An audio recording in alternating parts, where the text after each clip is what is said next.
From the Understood Podcast Network, this is How'd You Get That Job? A podcast that explores the unique and often unexpected career paths of people with learning and thinking differences. My name is Eleni Matteo, and I'm a user researcher here at Understood. That means I spend a lot of time thinking about how we find jobs we love that reflect how we learn and who we are. I'll be your host. I absolutely love food, so I'm really excited for our next guest. Raquel Fleetwood is a chef and caterer in Los Angeles who draws culinary inspiration from her Black and Puerto Rican roots. In a typical year, her company delivers 75,000 catered meals a year. She has dyslexia and other learning differences. She also struggles with things like spoken language, math, and organization. So Raquel, welcome to the show. Thanks for having me. Of course. So yeah, I'm really excited to talk about food, and I'm really looking forward to hearing how you made that your career. So tell us a little bit about your job and what you do. I'm the owner and chef of Catered by Raquel in Long Beach, California. And I am a full-time mom. 4 kids in a business. 4 kids in a business. So you're a chef and a caterer. Have you always loved cooking? And what do you love about it? I've always loved cooking. My mom worked a lot when I was growing up. She was back in school to get her PhD. And I grew up on the Upper West Side of New York with a mother that didn't cook. So she would always order in. Everything was takeout, which is, I guess, good for some people. But I remember figuring out at a super early age that if I learned how to cook, I could make anything I wanted. So I remember being 4 and trying to work my way into my grandmother's kitchen. And she eventually got tired of kicking me out. And they gave me a stool so I could reach the counter. How very New York of your Very mother New York, to order right? takeout every day. Oh my gosh. She's like, I'm the best chef ever. Here's my phone numbers. These are all the numbers. Yeah. And when you snuck into the kitchen, was there anything in particular that you liked about being in the kitchen or that you liked cooking? Any favorite meals? I've always been attracted to it. My mom has stories of when I was a kid, she would put on Sesame Street and she would come in and Julia Childs would be on the TV. So I always referred to Julia Childs as my big bird. Cooking is where I'm at, my zen, my peace, my love. It's a place where my nervousness, my anxiety, it doesn't play a role anywhere. And, I have trouble with numbers and math and numbers. When it comes to food, it always makes sense. I'm grateful to have honed in on my talent super young. Yeah, super young, 3 or 4. Super young. Yep. My whole life. Yeah. So Raquel, you grew up in New York City and, you were diagnosed with dyslexia when you were 8. Do you want to talk a little bit about what it was like going to school in New York? Talk a little bit about struggles in school and, anything that you want to share about that. Yeah, I grew up on the Upper West Side of Manhattan, 93rd between Central Park West and Columbus. I lived in the same building for 27 years. So I remember vividly starting the process of being tested. And, my mom's a psychologist, so I think things might have been a little bit easier for me than some because she was sometimes overly understanding of the whole thing. And in school, I always had one friend. I was never the popular one. I'm an only child, and now I have 4 kids, which is kind of ironic. Wow. I was never the one to play first, and I'm still not. So I think that growing up, it translated into who I am now, where I only have a couple really close friends. I can't really deal with too many personalities at once. And I kind of flew under the radar at school. I graduated high school. I did what I had to do, bare bones, bare minimum.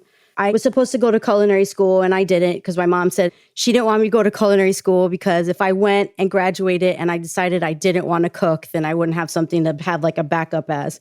So I actually went to school for early childhood development and failed miserably. I took a math class 4 times and then just left. I missed out on an associate's degree for 1 class because I couldn't do it anymore.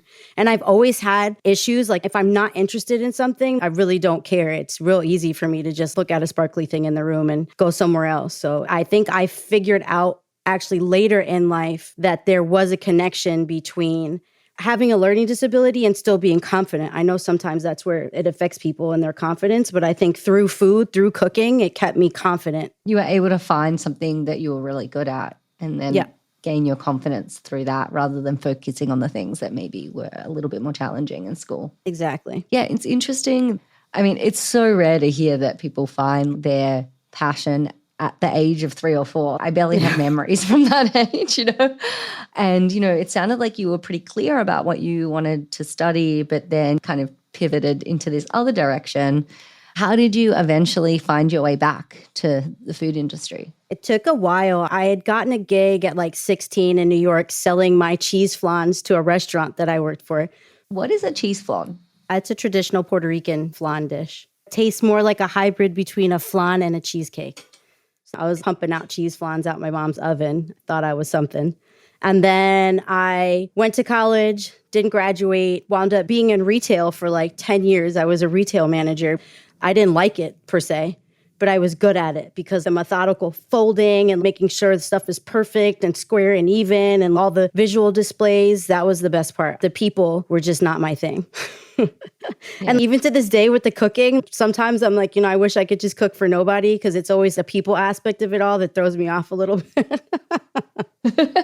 But then I wound up meeting my husband. We had our first child, and I was approached about catering this was 10 years ago now, catering our Christmas party for our subdivision we lived in.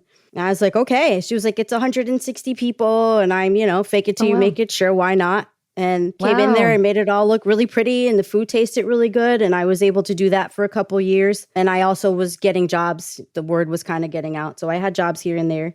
And then when I moved to California, my husband worked for a company that catered their lunch every day. So they were like, oh, well, does your wife cater? And does she want to cater for us once a week? And I was like, sure, why not? So it was like mad dash to cook for 200 people. Wow. Pregnant at the time with 2 other kids and no childcare. So it was a lot of fun. Wow. That sounds And then intense. from there, they gave me the full program. So I was their corporate chef for 3 years before the pandemic. Wow. So when the neighbor approached you, you had never actually done catering before. They just knew you were a good cook and they asked you to do it. I did it when my mom's friends and stuff would have parties. I would do it for them. And again, the artistic part of me, was always really good at making stuff look pretty. And that definitely, it helped tailor my craft. Yeah. So I had experience here and there, but it was never for anyone I didn't know. It was a little bit more of a hobby. Yes. And then it evolved into something a little bit more serious. And I had worked in kitchens younger as a teenager, but it was never my thing. I definitely have a tough skin and stuff, but the demand working, 15, 16 hours straight to then double, it's not me. Yeah. So the catering was a really great way for me to be able to cook and still have a life essentially. Yeah, it's important to have balance, especially when you have 4 kids.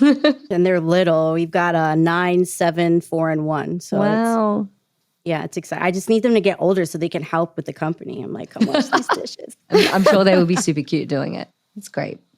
So I personally definitely prefer to cook than bake. And a big part of it is I just cannot follow a recipe. Like I always want to change it a little bit, mix it up. Yeah, now with baking. Yeah, so for me, cooking is a little bit more of a creative outlet.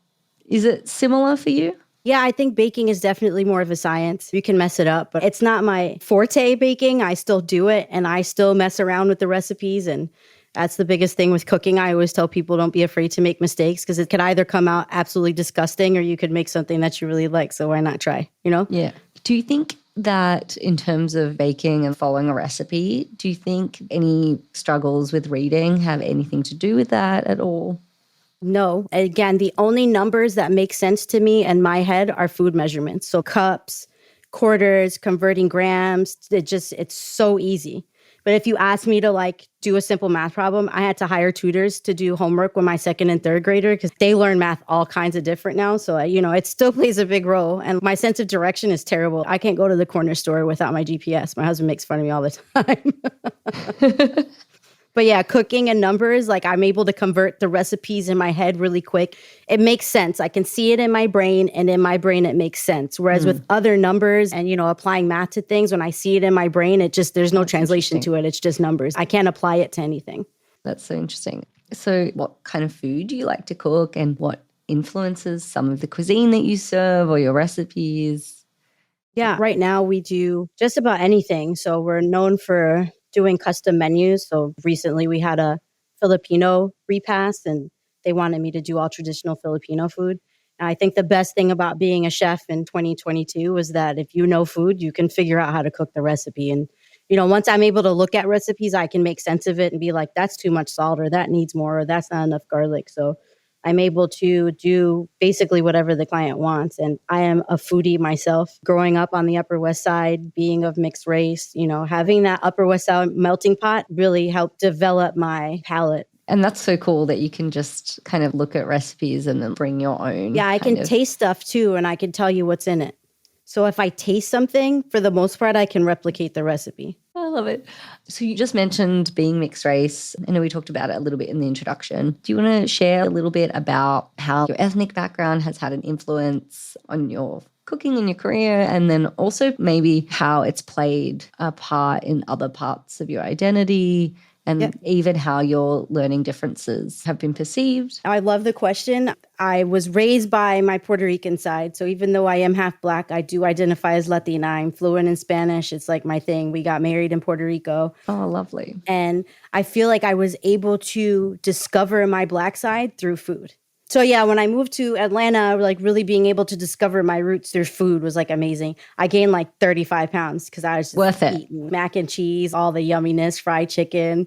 But definitely felt more in touch with my dad's side through food and have memories. Every now and then I would go to one of his family members' house for Thanksgiving and like smelling the collard greens. So like even to this day, the smell of collard greens reminds me of his side. So really identifying who I am through food. And there's such a push on my part, I feel like, to be able to expose people to what Puerto Rican food is, which is a mixture between the African slaves that they brought over, the Spanish, and then the natives. They're called Taino Indian. So it's more African forward than what a Mexican dish would be. That's amazing. Yeah. So given that you love the cooking aspect, but not so much the customer client side, do you think that you'll stay in catering, or are you thinking about other ways to incorporate cooking into your life or another business? We're thinking about it. It's not as easy as it was pre-pandemic. I think that the food costs are astronomical. The same brisket that cost me like $36 before the pandemic now cost me $100. So the increase in food prices and people just not understanding, and they're like, well, this is too expensive. And I'm like, I can't make any money to be able to pay a storefront. And, it's not that I don't like the client. It's more that the confrontation or the idea of confrontation and having to work my way through it, which I'm actually really good at, even though inside I'm like screaming. It's the anticipation and the anxiety of having to deal with people because they're spending a lot of money and it's warranted, but I don't want to deal with it. So I think me and my husband were talking more about possibly going more towards that TV food side. That's interesting. Yeah, so we'll see. Well, earlier in the conversation, you said that while you struggled at school, you were able to have cooking as something that you were able to focus on and really enjoy. You mentioned struggle with math, but it doesn't really come up in terms of recipes and things. Are there any struggles that come up that are related to your differences at work? With cooking? Oh, yeah, the organization part of it. You're supposed to be super neat, and my brain is just firing. It's firing, and I want to do like a million things at once. So then I look around and like the kitchen's on the floor. So like I've hired people specifically to clean up after me because, my brain just like, like I can't do it. I've tried. I've done well sometimes, but it's not fun. That's a bit of a struggle, the organization part of it. And sometimes, the ability for me to organize my thoughts definitely comes through on the cooking side. Yeah. How do you think that relates to your differences, or do you think it relates to your differences? I totally think it does. I think now, at 40 years old, I know myself, so it doesn't bother me. It used to bother me. My saying was I get on my own nerves. But now I know to step back, and I also think that it's really important, if you have a learning disability or not owning a business, to surround yourself with people that balance you out, that can take up for your weakness. So I tell people I don't need a 5-star chef. I just need somebody that's organized, that can clean, that doesn't mind doing dishes, all that stuff. I've been able to kind of balance myself out with my staff. And I tell them the organization on my end is shot, and I'll have to sit there with a pen and paper because even the phone gets annoying, and I write everything down so that I can see my list of things, because if I leave it up to my brain, it's going to jumble it all up and mess it up. But again, I also think that being learning disabled, when you immerse yourself in a day-to-day activity that causes you to have those issues and figure it out, the more it happens, the less it bothers you, the less anxiety there is behind it, because you know that you fixed it before and you fix it every time. So this time shouldn't be any different. And, you've mentioned being a mother and having 4 kids. Are there any challenges that come up related to learning differences when you're parenting? Sometimes my patience. That's why I had to hire a tutor for my second and third grader because I couldn't do it. And then my oldest daughter, who's 9, just got diagnosed with dyslexia. Oh, wow. Yeah, so we have her in a special program to get her caught up. And I do think that me having it and letting her know and being very vocal about it, I can't stress enough, especially being in the Black and Latino community, how that was seen as like a handicap, and it's not. The main things as a parent with a child that has a learning disability is to make sure that you figure out what they were put here for. Hone in on it and run with it because it's about building that confidence as a kid. My daughter, she's super into science and drawing and art. She wants to be an animal scientist. So stuff like that, just really trying to make sure they're doing something on a daily basis that makes them feel good about themselves. And I feel like it counteracts the other stuff. And you mentioned in the Black and Latinx community, there are some perceptions of differences being handicaps, I think is the word that you used. Do you want to talk a little bit more about what your view is on that, how stigma comes up, and how you have handled that within your own community, in your family? I think it's just kind of embedded in who we are because we're coming from generations where there was no exposure to this. People didn't know you were just special. You know what I mean? So now that they're able to actually break it down and specifically tell you, it's kind of lightening the load. But I think that, again, within the Black and Latino community, because there's so much more exposure to this stuff, I do feel like it's getting better. But it takes people to talk about it to see that you can still be super successful and be okay. That's great. Do you have any advice for people that are thinking about starting a business that perhaps was previously a hobby or a passion, especially if they have some sort of learning difference? You know, I think that if you have someone, I got lucky enough. My husband is in marketing, so I guess I did it with my marriage too. So I kind of filled in where I lacked. And just really making sure that you have someone that backs you, that maybe knows more about business than you do if you don't know anything about it, and to do it. Because if you don't try, you already failed. You know what I mean? Like the worst that happens is you fall on your behind and you're still better off. You're more experienced than had you not tried it all. I have my days here with 4 kids and I want to pull my hair out and I get in my car and I go to my kitchen and I blast my music and I mind my business, and it's the best feeling ever. I really appreciate it because I know that a lot of chefs don't get to experience that. And I always used to say growing up that when I died, I would go to heaven and be in a kitchen by myself with music playing. And you could do it while you're alive. I didn't have to die to do it. Thanks so much for being on the show, Raquel. It's so great having you. Thank you so much for having me.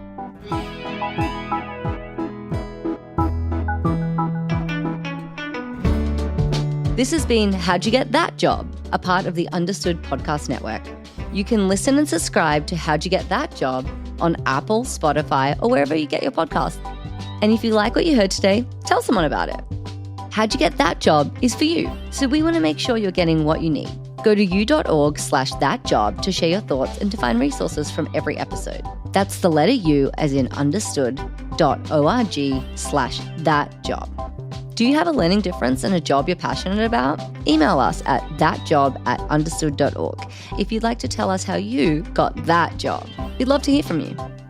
As a nonprofit and social impact organization, Understood relies on the help of listeners like you to create podcasts like this one to reach and support more people in more places. We have an ambitious mission to shape the world for difference, and we welcome you to join us in achieving our goals. Learn more at understood.org/mission. How'd You Get That Job was created by Andrew Lee and is produced by Gretchen Viestra and Justin D. Wright, who also wrote our theme song. Laura Key is our editorial director at Understood. Scott Cashier is our creative director. Seth Melnick and Brianna Berry are our production directors. Thanks again for listening.